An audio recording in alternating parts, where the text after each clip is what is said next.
everybody. So like Miles said, it's pretty interesting for me to be here and demoing. Been down here for about the last year and a half. So here we go. So basically, guys, I'm here to tell you about appbackr. Appbackr is the first wholesale marketplace for iPhone and iPad apps. And basically what we've done is created a way that regular people like you and I can invest into the apps market, but without having to go and either buy developers or buy their IP or go into long legal discussions about the details of the transaction.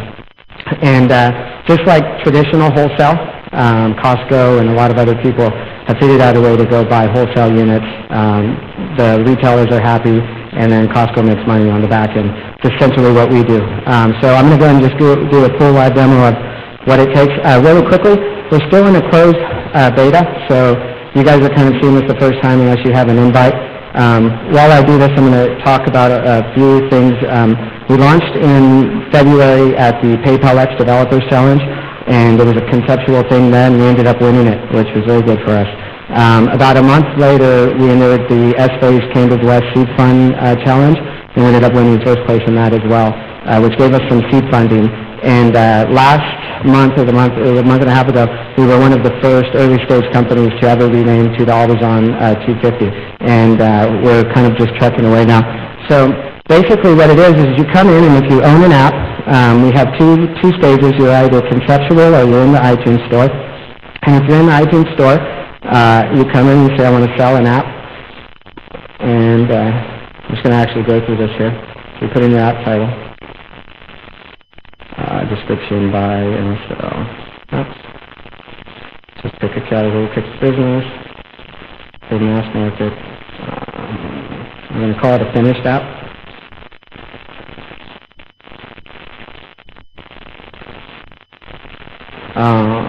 Okay, fine. Sorry. So we're going to say the retail price on this app is $10. And if you're looking here, here's what you see. The wholesale price is what it's for sale for. And the reason the wholesale market has worked in the past is you buy in bulk and you get paid today. So you don't have to wait and get $1, $2, $3. Somebody can come in and say, hey, I want to buy $10,000 worth of these today. Yes, you're not going to get your full retail, but you know what? The apps market really hasn't been, it's not a place for other people to make a lot of money. So you come in, you put your app for sale. Proceeds will be used for new features, vacation, honeymoon. Because you do whatever you want with this money. Now, you own everything. You can say that I only want this up for 1 month. And you say, I want 100,000 units sold, and if nobody comes to me and wants to buy 100,000 units, I don't have to sell anything. So let's say it's 6 months. I need, so I'm going to let everyone buy this here.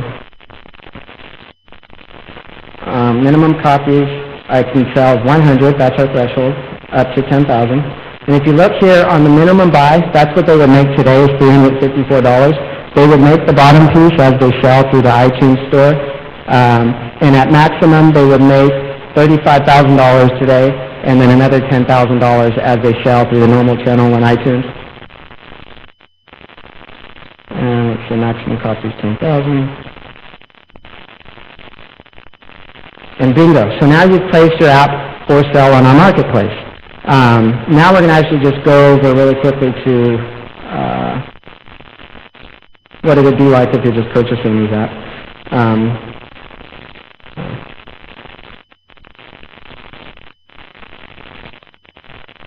And so these apps are a website. You come in for sale. You'll be able to come in, and I'll show you guys some apps really quickly that I have full screenshots on them, and I'll actually get to that later. So this is an app called Hair Planet. I'm sure you guys have heard of it. It's been featured on, if you look here, CNN, Fox, and it's a $5 retail app. Steve has come in, he's put it in for wholesale. His wholesale price is $2.27. That's what he wants to get paid today. And if you look, this was one of our early adopters. Somebody came in and actually bought 700 units of Steven's app wholesale. The reason they're buying wholesale is because they make a profit as they sell on iTunes.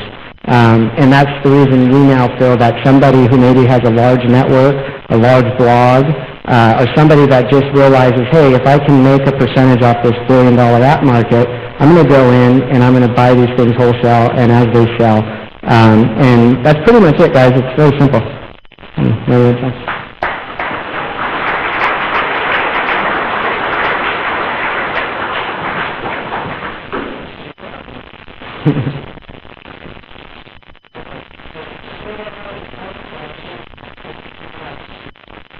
Who's got questions for Matt? So as the app gets sold, how are you sure that your lot gets sold first versus somebody else? So here's how it works. It's first in, first out. And for us winning the PayPal X Developers Challenge, they want nothing for us to do but to succeed. And that's it. And they've made a really good system that you trust and you're willing to go in and send money. And what we do is the first units that are bought are the first units in. So example, if I bought 10,000 units, the next 10,000 units that sell on iTunes, no matter which discovery method, no matter if it was me bringing them in or just somebody, I make a profit off those next 10,000 units. Now, as soon as those 10,000 units sell, if you don't agree to sell wholesale to somebody else, then nothing changes. You just continue to make your couple dollars a day if you're lucky, and life goes on. So we have a system that verifies everything, connects directly into the iTunes. You're able to actually even look at the trend of your developer, because we want a good relationship between backer and developer. We're hoping that a great developer may only need 5 backers his entire life. So, Matt, I've got a question for you. So, in your short lifespan so far, what have you realized what's the winning combination? Here's what's happening: is everybody realizes that this has never been done before, nor will we ever have the opportunity to do this again. Wholesale marketplace applied to digital goods can go from everything from apps to digital books. Developers should not be the developer, the marketer, the CEO. That's not what they're trained for.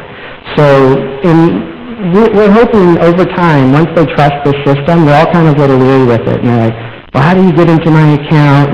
And what we're really doing right now is building a trust-based system.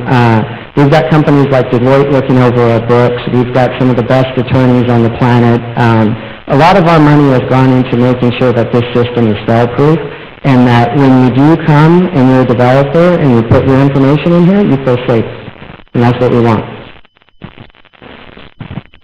I just want to make sure I'm getting everything clear. Yeah. So essentially the way the system works is someone comes in, they say, I can't sell this on my own, so a wholesaler buys a unit at a discount. The next, so say they buy 10,000 units. The next 10,000 apps that are sold, the profit then goes to the wholesale person? Yes, so I'll get you guys the numbers real quick and do this really simple. A 99-cent app, for example, for those that don't know, Apple always takes 30%. It's pretty standard. So on a regular 99-cent app, the buyer, the wholesale will be 45% of retail. So if I'm the developer, I'm willing to take 45% of my retail because I'm selling in bulk and I'm getting paid today, which is pretty big, and that's why the wholesale is going to work. And what the backer makes on that is a 27% profit, which on a billion-dollar industry, and it's been one-to-one right now. It's been developers straight to iTunes, and they're making billions of dollars hand over fist. What we know and what we've seen is as long as you give a person the ability to turn a profit, let's figure out how to go out and promote these apps. One good example I always give is Robert Kiyosaki or somebody like a Tim Ferriss.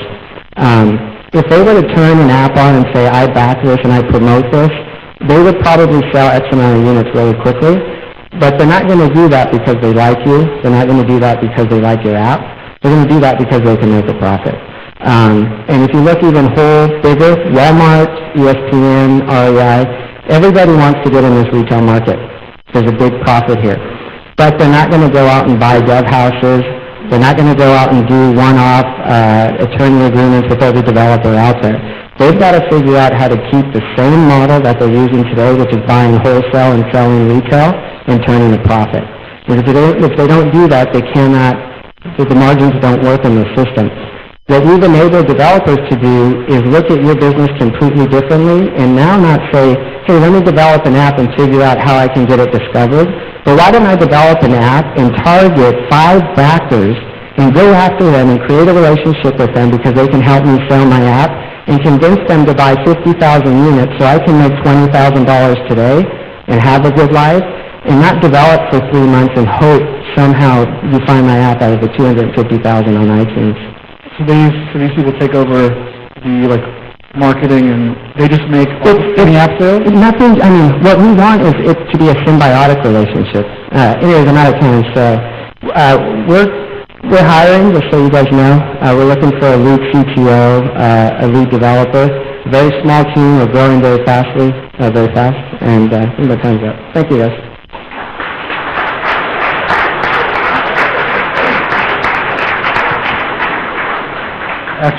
Excellent, Matt. Thank you so much. Moving along, let me grab my list. Okay, we've got iVdopia and Sabah